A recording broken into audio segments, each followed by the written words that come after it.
اعوذ باللہ من الشیطان الرجیم بسم اللہ الرحمن الرحیم وَلَقَدْ آتَيْنَا مُوسَى الْهُدَىٰ وَأَوْرَثْنَا بَنِي إِسْرَائِيلَ الْكِتَابَ، اور ہم نے موسیٰ کو ہدایت دی تھی اور ہم نے وارث بنایا تھا بنی اسرائیل کو کتاب کا، ہدی و ذکریٰ لِأُولِي الْأَلْبَاب، اور وہ ہدایت بھی تھی اور یاد دہانی اور سجھانے والی تھی ہوش مندوں کے لیے۔ فاصبر، تو اے نبی آپ صبر کیجئے، ان وعد اللہ حق، اللہ کا وعدہ سچا ہے، پورا ہو کر رہے گا۔ واستغفر لذنبک، اور اگر کہیں کوئی کسی درجے میں کہیں آپ کو خیال ہو کہ کوئی کوتاہی آپ سے ہو گئی ہے تو اللہ سے استغفار کیجئے۔ یہ گناہ جو ہے نبی کا گناہ کس نوعیت کا ہوتا ہے کہ وہ جو بھی ان کی روحانی کیفیات ہوتی ہیں، اللہ کے ساتھ جس طرح کا استحضار رہتا ہے مستقل، ان میں ذرا سی کمی بھی ہو جائے تو وہ سمجھتے ہیں کہ ہم سے کوئی گناہ سرزد ہوا ہے۔ یہ ان کے احساس کی شدت ہے۔ سیئات الابرار حسنات الابرار سیئات المقربین، مقربین بارگاہ کے معاملہ اور ہے۔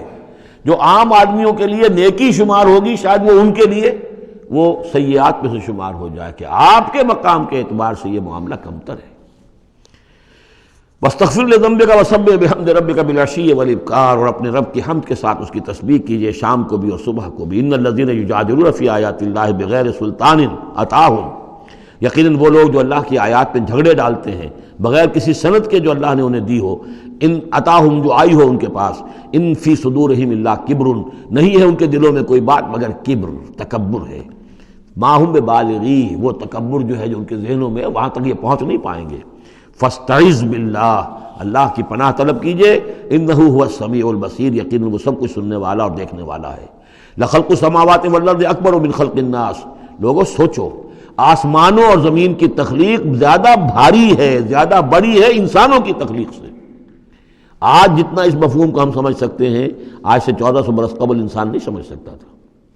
سماوات کا اور آسمانوں کا اور زمین کا جتنا تصور آج ہمیں ہے، یہ ساری گیلیکسیز، یہ ساری کس نے پیدا کی؟ اللہ نے۔ اتنی وسیع اور اس کائنات کے بڑی سے بڑی ٹیلیسکوپ ایجاد کرنے کے باوجود ابھی تک ہمیں نہیں معلوم کہ کہاں اینڈ کہاں ہے، سرا کہاں ہے، کہاں سے شروع ہوتی ہے کہاں ختم ہوتی ہے۔ جس نے یہ ساری کائنات پیدا کی ہے تو تمہارا پیدا کرنا اس کے لیے بھاری ہو گیا۔ لخلق السماوات والارض اکبر من خلق الناس ولکن اکثر الناس لا یعلمون، لیکن اکثر لوگ اس کو جانتے نہیں۔ وما یستوی الاعمی والبصیر، اور برابر نہیں ہو سکتے اندھے اور آنکھوں والے۔ والذین آمنوا وعملوا الصالحات ولا المسیء، اور برابر نہیں ہو سکتے وہ لوگ جو ایمان لائے اور جنہوں نے نیک عمل کیے اور وہ کہ جو بدکار ہیں۔ قلیلا ما تتذکرون، بہت کم ہی ہے کہ جو تم سبق حاصل کرتے ہو۔ ان الساعۃ لآتیۃ، دیکھو قیامت آ کر رہے گی، لا ریب فیہا، اس میں کوئی شک نہیں ہے، ولکن اکثر الناس لا یؤمنون، لیکن اکثر لوگ ماننے والے نہیں ہیں۔ وقال ربکم ادعونی استجب لکم، اب یہ ہے وہ پھر دعا کی، اور تمہارا رب تو کہتا ہے کہ مجھے پکارو، میں تمہاری دعا سنوں گا، قبول کروں گا۔ ہم تو مائل بکرم ہیں، کوئی سائل ہی نہیں، مانگو مجھ سے۔ ایک حدیث میں آتا ہے کہ انسان کا معاملہ یہ کہ اس سے مانگا جائے تو اس سے گراں گزرتا ہے، مجھ سے کیوں مانگا۔ اللہ کا معاملہ یہ ہے کہ نہ مانگو گے تو وہ ناراض ہوگا، مانگو اس سے۔ وہ تو اب یہ وقت وہی ہے جس کے بارے میں کہا گیا حدیث میں کہ اللہ تعالیٰ سمائے دنیا تک نازل ہوتے ہیں رات کے پچھلے پہر، اور پھر ایک ندا ہوتی ہے، حل من مستغفر فاغفر اللہ، ہے کوئی استغفار کرنے والا کہ میں اسے بخش دوں؟ حل من سائل فاعطیہ، ہے کوئی مانگنے والا کہ میں اسے عطا کروں؟ تو فرمایا وقال ربکم ادعونی استجب لکم ان الذین یستکبرون عن عبادتی سیدخلون جہنم داخرین، یقیناً وہ لوگ کہ جو میری عبادت سے تکبر کی بنا پر اعراض کرتے ہیں وہ داخل ہوں گے جہنم میں ذلیل اور خوار ہو کر۔ اور یہ میں عرض کر چکا ہوں کہ عبادت اور دعا ایسی لازم و ملزوم ہے کہ اس آیت میں پہلے کہا دعا ادعونی اور اس کے بعد فرمایا عبادتی، تو گویا کہ دعا اور عبادت لازم و ملزوم ہے، مترادف الفاظ ہیں۔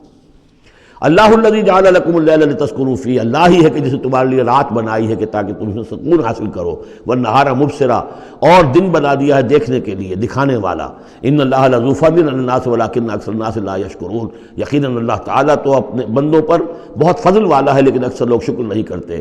ذالکم اللہ ربکم خالق کل شیء، وہ ہے اللہ تمہارا رب جو ہر شے کا خالق ہے، لا الہ الا ہو، اس کے سوا کوئی الہ نہیں۔ فانا توفکون، تو کہاں سے تم پھرائے جا رہے ہو؟ کذالک یوفک الذین کانوا بآیاتنا یجحدون، اسی طرح پہلے بھی پھرا لیے گئے تھے، لوٹا لیے گئے تھے وہ لوگ کہ جو ہماری آیات سے اللہ کی آیات کا انکار کرتے تھے۔ اللہ الذی جعل لکم الارض قرارا، اللہ ہی ہے جس نے تمہارے لیے زمین کو ٹھہرنے کی جگہ بنا دیا، والسماء بناء، اور آسمان کو ایک چھت کی صورت بنا دیا، وصورکم، اور تمہاری نقشہ کشی کی، فاحسن صورکم، اور کیا ہی عمدہ تمہارے نقوش بنائے، ورزقکم من الطیبات، اور تمہیں رزق ہم پہنچایا پاکیزہ چیزوں کا، ذالکم اللہ ربکم، وہ ہے اللہ تمہارا رب، فتبارک اللہ رب العالمین، تو بہت بابرکت ہے اللہ جو تمام جہانوں کا پروردگار ہے۔ هو الحی لا الہ الا ہو، وہی ہے ہمیشہ زندہ جاوید رہنے والی ہستی، الحی، جو زندہ ہے، خود زندہ ہے، اس کی حیات ذاتی ہے، مستعار نہیں ہے۔ عمر دراز مانگ کے لائے تھے 4 دن، ہمیں تو جو عمر ملی ہے وہ اللہ نے دی ہے، زندگی دی ہے، اللہ کی عطائی زندگی، ہماری ذاتی تو نہیں، اس کی زندگی اپنی ہے۔ الحی لا الہ الا ہو، اس کے سوا کوئی معبود نہیں، فادعوہ مخلصین لہ الدین۔ اب یہ وہی جو چلا آ رہا ہے اس کا عمود، بس پکارو اس کو، لیکن ایک شرط ہے، مخلصین لہ الدین، اس کے لیے اپنی اطاعت کو خالص کرتے ہوئے۔ الحمدللہ رب العالمین، کل حمد کل ثنا اس اللہ کے لیے ہے جو تمام جہانوں کا پروردگار ہے۔ قل انی نہیت ان اعبد الذین تدعون من دون اللہ، کہہ دیجئے مجھے روک دیا گیا ہے کہ میں بندگی کروں ان کی جن کو تم پکار رہے ہو اللہ کے سوا۔ پھر دیکھیے اعبدو اور تدعون، عبادت اور دعا لازم و ملزوم۔ مجھے روک دیا گیا ہے، منع کر دیا گیا ہے کہ میں پوجوں یا بندگی کروں ان کی جن کو تم پکارتے ہو اللہ کے سوائے۔ لما جانی البینات، جبکہ میرے پاس تو آ چکی ہیں بینات من ربی، میرے رب کی طرف سے، وَأُمِرْتُ أَنْ أُسْلِمَ لِرَبِّ الْعَالَمِينَ، اور مجھے تو حکم ہوا ہے کہ میں سر تسلیم خم کر دوں، اطاعت کی گردن جھکا دوں اس اللہ کے سامنے جو تمام جہانوں کا پروردگار ہے۔ صدق اللہ العظیم۔